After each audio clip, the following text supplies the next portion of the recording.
আসসালামু আলাইকুম। নাস্তিকদের জন্য শেষ সতর্কবার্তা।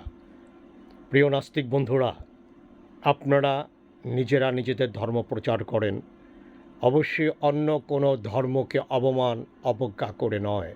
আপনাদের ধর্ম যদি আমাদের ধর্মের থেকে উত্তম হতো, তাহলে আপনাদের ধর্মের অনুসারী দিন দিন বাড়ত। কই আপনাদের ধর্মের অনুসারীর সংখ্যা তো বাড়ে না। ইসলাম ধর্মকে নিয়ে এত আপনারা হাসি তামাশা ঠাট্টা করছেন, সমালোচনা করছেন। ইসলাম ধর্মের অনুসারী বেড়ে যাচ্ছে।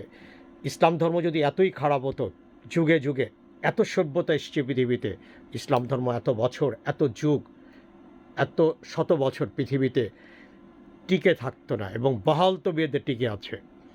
সো আপনারা যে পথে আগাচ্ছেন পথটা ভুল। আপনারা সেই ভুল পথ থেকে আপনাদের এখনও সময় আছে, ধর্মে ফিরে আসেন। অন্ততপক্ষে ফিরে না আসলেও আমাদের ধর্মের বিরুদ্ধাচারণ করার কোনো অধিকার আপনাদের নাই। লা ইলাহা ইল্লাল্লাহু মুহাম্মাদুর রাসূলুল্লাহ। আসসালামু আলাইকুম।